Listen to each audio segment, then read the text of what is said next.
یا آن کسانی که پول خرج میکنن برای عقد عروسی های گلکاری ماشین بدن، 200 پول مصرفه بدن.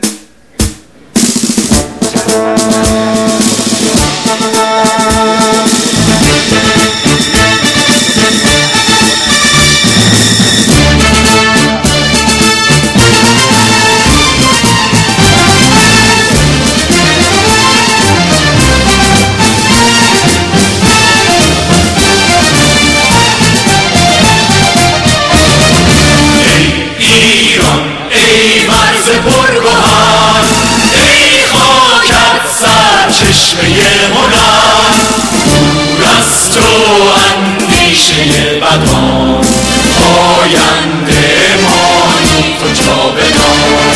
ای دشمن ار تو سنگ خاره من آهنم، جان من برای خاک پاک میهنم. مهر تو چون شد پیشم، دور از تو نیست اندیشم، در راه تو کی ارزشی دارد این جان ما، آینده باد خاک ایران ما.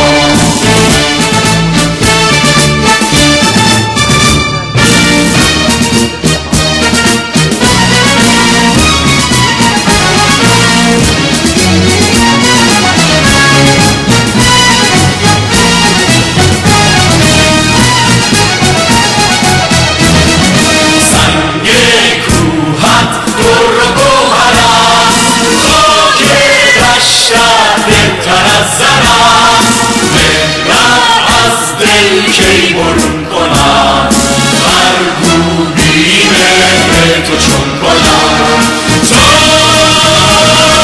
گردش جهان و نور آسمان بپاس، نور ایزدی همیشه رهنمای ماست.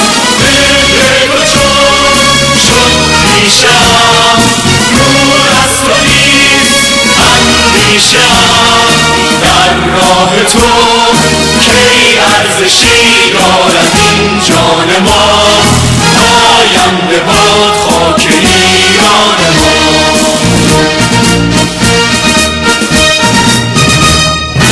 ایران ای خرم بهشت من، روشن از تو سرنوشت من.